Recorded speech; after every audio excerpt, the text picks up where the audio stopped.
Ok, nous allons continuer. Voilà, et je disais ce matin, le modèle que nous chrétiens, nous devons copier, c'est qui? Nous qui sommes chrétiens, qui nous devons copier?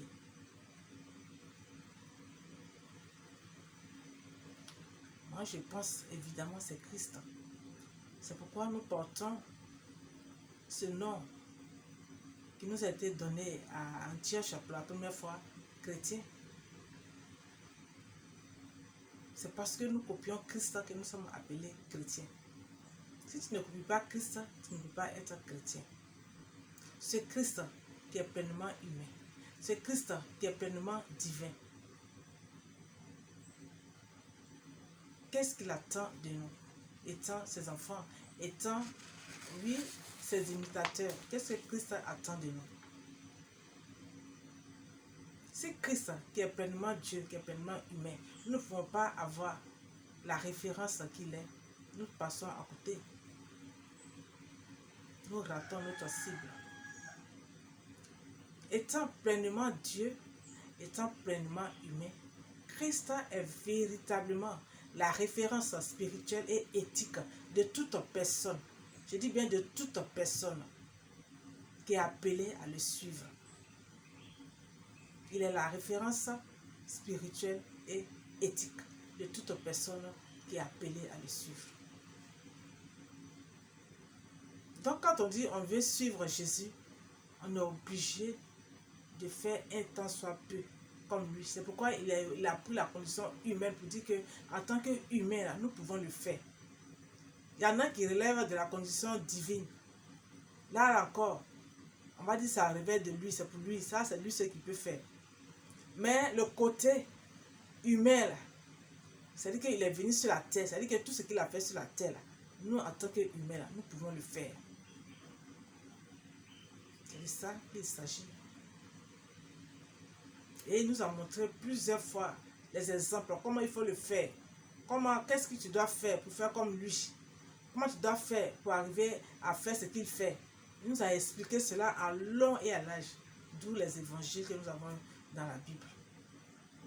Il nous a expliqué cela en long et en large. Comment il faut faire pour pouvoir faire comme je fais. Voici les secrets pour pouvoir faire, pour pouvoir réussir. Comment je fais là. Je vous montre les secrets. Souvent, il prend les disciples à part pour leur dire voilà comment je fais, voilà comment je fais. Amen. Et l'on retient dans son passage terrestre que Christ avait autorité sur tout. Christ avait autorité sur tout. C'est ce que l'on peut retenir de son passage sur la terre. Il n'y a rien qui échappait à Christ. Passant de la loi des humains à la loi de la nature. Tout lui était soumis. Est-ce que quelqu'un comprend? Tout était soumis à Christ. Il n'y a rien qui échappait à Christ. Et il nous a donné aussi cette autorité et ce pouvoir. Et ce qui est merveilleux, Christ a dit, et il nous a promis qu'il sera avec nous jusqu'à la fin du monde. C'est-à-dire qu'aujourd'hui, à l'heure qu'ils sont en train de parler, Christ est sur la terre avec nous. Mais comment? Par son esprit et encore par sa présence même. Quelquefois d'autres, il se révèle à d'autres. Est-ce que tu comprends quelque chose? Quand on dit j'ai vu la lumière, Paul, Christ s'est révélé à Paul. Les apôtres, les disciples de Jésus, les Juifs ne croyaient pas Paul. Mais Jésus s'est révélé à Paul, à l'apôtre Paul, de manière authentique. La grande lumière qui a frappé Paul. La grande vision, la grande lumière que Paul a vue. Jusqu'à aujourd'hui, les gens continuent de voir encore cette lumière. Et j'en ai fait aussi l'expérience dès mon plus jeune âge.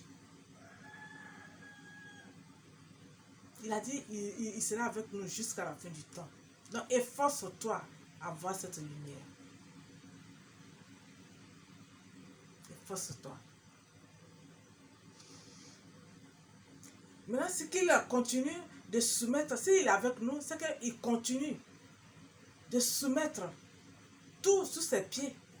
Il continue de soumettre autorité, divinité. Je vais dire encore, puisqu'il est le Dieu des dieux. Il est le Père des dieux. Il est le Père des esprits. C'est-à-dire que jusqu'à aujourd'hui, là, Christ continue de mettre tout sous son autorité. Et il nous dit que nous sommes en héritage avec lui. C'est-à-dire que nous aussi, nous avons ce privilège, nous avons cette grâce-là de pouvoir soumettre tout à nos pieds. Alléluia. Oh, Jésus. D'autant plus que cela s'est manifesté par sa résurrection et par son ascension. Oui. Si Christ n'avait pas tout pouvoir, là, il n'allait pas pouvoir aller jusqu'au séjour, rentrer dans le séjour des morts et en ressortir et aller jusqu'à l'ascension. C'est parce qu'il a tout pouvoir sur tout ce qui se passe sur cette terre. Il a au-dessus. Hein? Cela manifeste sa souveraineté. Cela manifeste sa souveraineté. Mais nous, qui sommes enfants de Dieu, on dit on est chrétien, on appartient à Christ, on est Jésus, on est enfant de Jésus. Je suis enfant de Dieu, je suis enfant de Dieu, je suis enfant de Dieu. Je suis enfant de Dieu, celui qui m'a touché, a touché mon Dieu. Je suis l'élu de Dieu, je suis de Dieu, je suis de Dieu. Je suis l'élu de Dieu, celui qui m'a touché, a touché mon Dieu. Je suis la faveur de Dieu. Moi, je suis la faveur de Dieu. Celui qui m'a touché, a touché mon Dieu. Oui, on a l'habitude de chanter ce chant-là. Je suis l'élu de Dieu. Dieu m'a choisi. Je suis enfant de Dieu. Celui qui m'a touché, a touché Dieu. Est-ce que nous savons ce que nous chantons? Est-ce que nous savons au fond de nous ce que nous chantons? Tu es enfant de Dieu. C'est-à-dire que ta paternité là. C'est-à-dire que quand on prend ton identité spirituelle là, ton papa là, c'est Dieu. Ton papa, c'est Dieu. Si ton papa est Dieu, imagine-toi, toi, tu es un homme, tu es un enfant, puis ton enfant a 2 ans, 3 ans. Il est tout petit, mais il porte ton nom. Et c'est quand il grandit, il commence à manifester les attributs qui sont en toi. C'est quand il grandit, il commence à manifester les attributs qui sont en toi. Quand l'enfant grandit, c'est ça, on voit les traits de son père. Oui, et très souvent, les traits de son père, c'est le mélange de sa mère et de son père. Amen. Amen. Cela ne veut pas dire que Dieu est une femme. C'est nous, chrétiens, là, qui sommes l'épouse de Dieu. Et quand je parle de Dieu, c'est Dieu dont on parle aujourd'hui. C'est ce Dieu qui s'est révélé en Jésus. Il est l'époux. Nous sommes son épouse. Et donc, nos fruits, là, c'est-à-dire que notre enfant, là, c'est le fruit que nous portons. Oh, Jésus. Donc, étant humain, pourquoi aujourd'hui, nous, on ne peut pas avoir autorité? Pourquoi nous, aujourd'hui, on ne peut pas avoir, je vais dire, manifester de l'autorité? Pourquoi, je vais aller encore plus loin, pourquoi nous n'arrivons pas à obtenir exaucement dans nos prières? Et c'est ce thème-là que je vais développer ce matin. On prie, il n'y a pas de résultat. On prie, il n'y a pas de résultat. Mais pourquoi on n'a pas de résultat?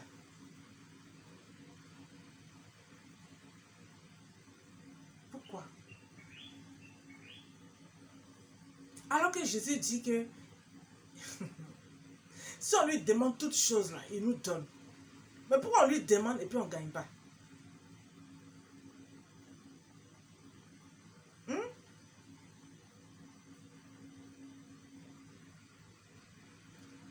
C'est qu'il y a une chose qu'il a dite, mais dans les faits, c'est autre chose qu'on constate. Dans notre vécu, là, c'est autre chose qu'on constate. On demande, mais on ne gagne pas. On est fatigué de demander. C'est dans ça, là, d'autres se lèvent pour entrer dans les bêtises. C'est dans ça, d'autres se lèvent pour entrer en brousse. Comme on le dit. On se lève, on rentre en brousse. Parce qu'on demande, ça ne vient pas. C'est dans ça, d'autres me disent, je suis venu à Dieu pendant des années, je ne l'ai pas vu. Je ne l'ai pas vu.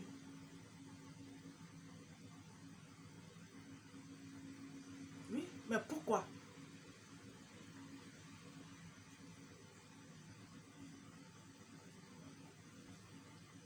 C'est ce que je vais donner en ce matin comme réponse après mes investigations bien sûr, et avec l'aide du Saint-Esprit, j'ai pu trouver les causes de nos prières qui ne sont pas exaucées.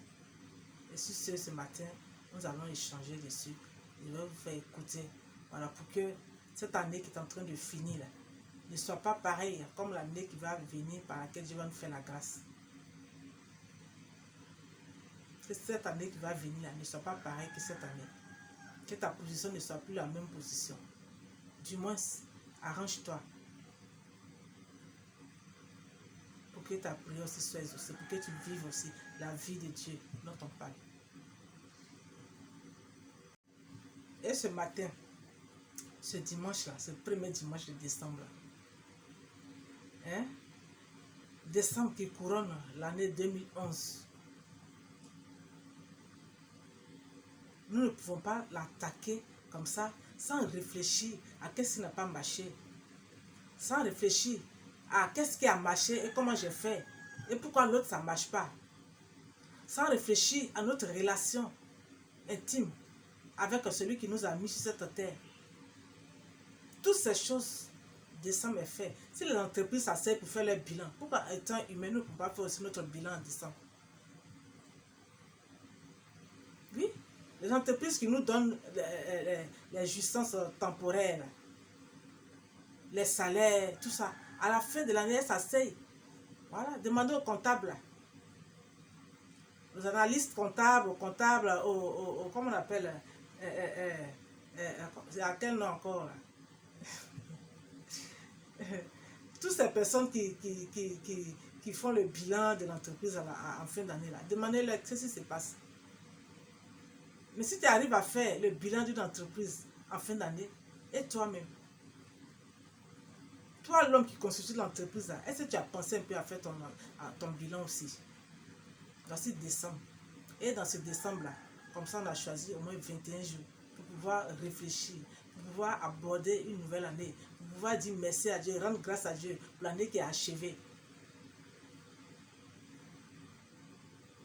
Rien n'est encore perdu. Nous ne sommes qu'aujourd'hui, le premier dimanche, il y a encore des dimanches qui nous attendent. Et profitons.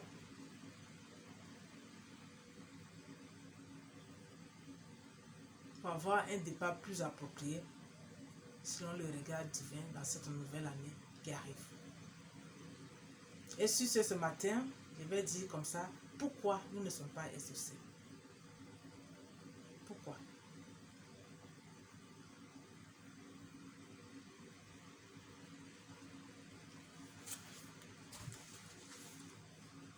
J'espère que vous avez votre Bible. Voilà. On n'écoute pas la parole de Dieu sans la Bible. Je l'ai dit la fois dernière, il ne faudrait pas écouter la parole de Dieu sans sa Bible.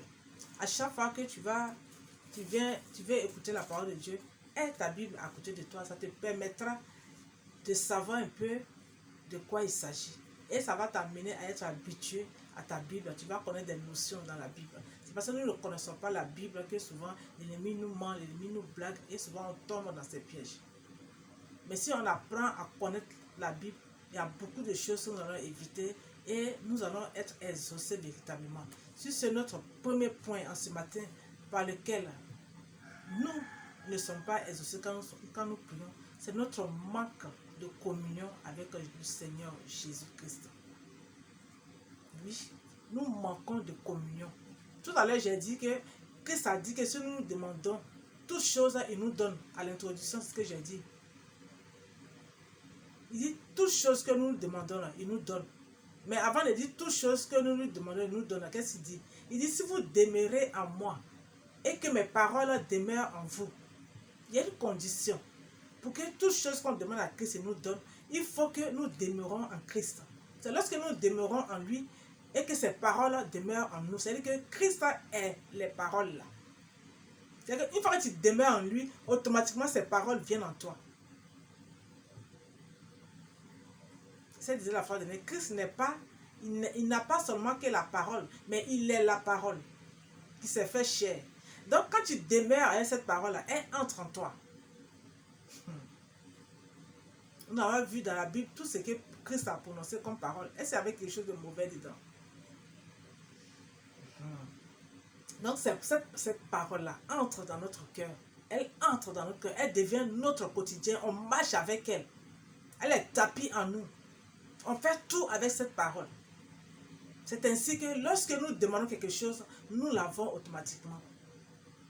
Si tu veux voir le verset, va dans le livre de Jean 15 à son verset 7. Là-bas, c'est plus expliqué. Il dit, si quelqu'un demeure en moi et que mes paroles demeurent en cette personne, toute chose que cette personne va demander, je vais lui donner. Mais c'est en qui? C'est en Christ.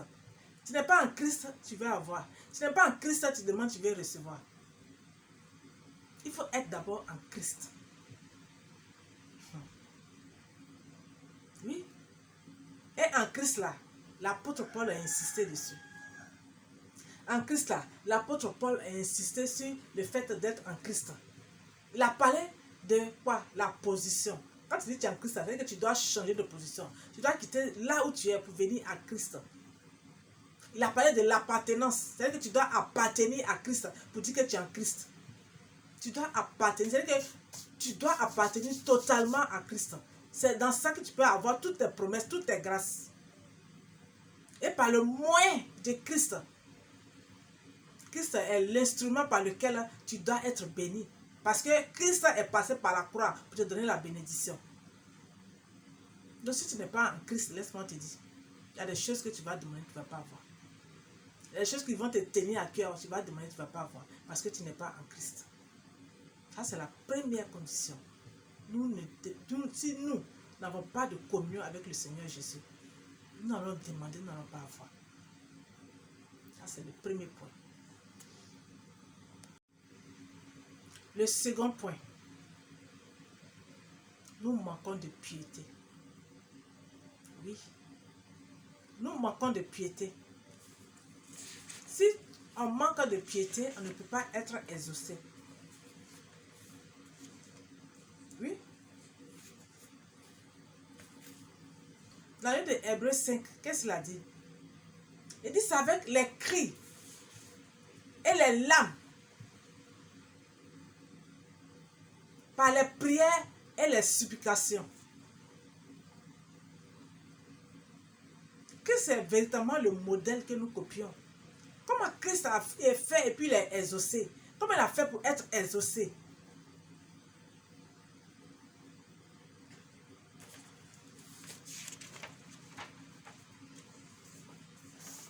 Et en tant qu'humain, pour trouver exaucement, qu'est-ce qu'il a fait?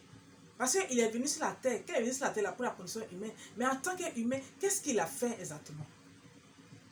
Et puis il était exaucé à tout point de vue. Il n'y avait rien qui ne trouvait d'exaucement. On dit que quelqu'un est pourri, il est mort, même il est gâté, il est décomposé. Il s'en va se promener. Il s'en va se promener. Son meilleur ami, il s'en va se promener. Mais nous, humains, on a fait ça là, dans notre génération. On dit ton meilleur ami est malade et puis tu t'en vas te promener, tu vas faire quelque chose là. Ils vont te traiter de tous les noms. Il allait se promener. C'est comme les jours après, il est venu. On connaît tous l'histoire de Lazare. Mais quand il est venu, qu'est-ce qu'il a fait? Christ a crié. Lazare sort. La Bible dit à cause de sa piété. C'est-à-dire que ça, c'est une forme de piété. Les cris, les supplications, là, c'est une forme de piété. C'est-à-dire que pour prier, là, il a crié. Le cri, là, c'est une forme de prière. Les larmes, c'est une forme de supplication. Le jour-là, Jésus a versé les larmes. Lui seul, il a fait ces deux choses. L'âme et pleure. Sur la situation décomposée de Lazare. C'est comme ça qu'il a pleuré sur notre condition. Notre pourriture. Nous qui l'avons condamné, torturé alors qu'il était saint. Il a pleuré en lui-même. Puisqu'il a dit à Dieu, s'il est possible, éloigne de moi cette coupe. à pleurer. Non seulement pas pour Lazare, mais en même temps qu'il pleurait pour Lazare, c'est pour notre condition qu'il pleurait. Notre condition pourrie, c'est pour ça que Christ pleurait.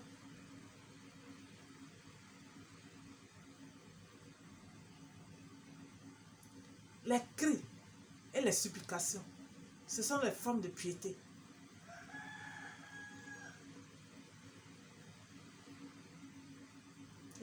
Dans sa manifestation, là, quand il criait, quand il suppliait, la Bible dit qu'avec des prières et des supplications, il a été exaucé. Et j'ai ramené cri à prière et puis supplication.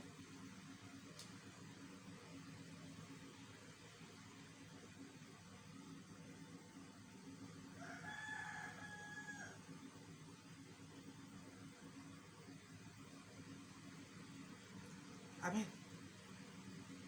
Amen.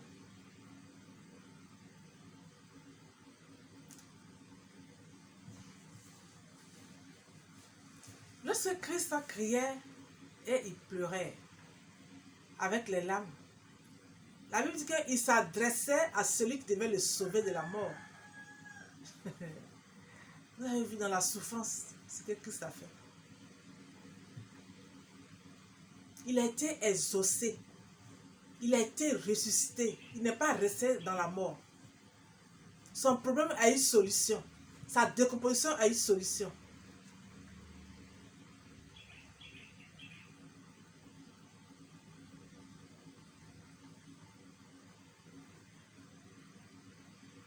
Amen. Amen. Dieu est vivant. Dieu peut toutes choses. Il est toujours avec nous, ce Dieu.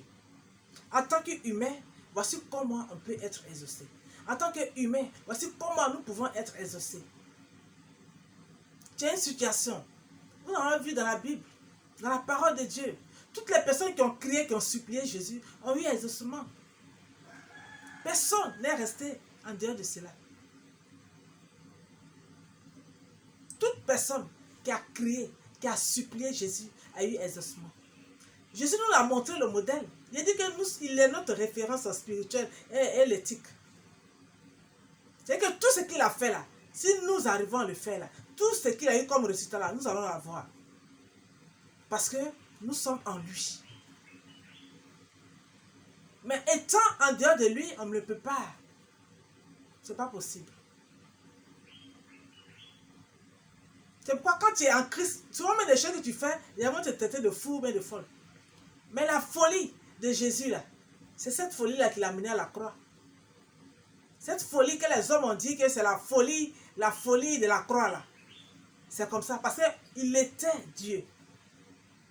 Et après lui, ceux qui l'ont suivi, les disciples, les apôtres, regardez leur vie. Le martyr, souffrir le martyr, vous savez ce que c'est? À cause d'un homme, donner sa vie pour mourir. Mais qui est cet homme? Qui il est véritablement? Et nous devons être exaucés en suivant ce modèle. C'est un exemple qu'il nous a donné. Tu as un souci, tu as un problème.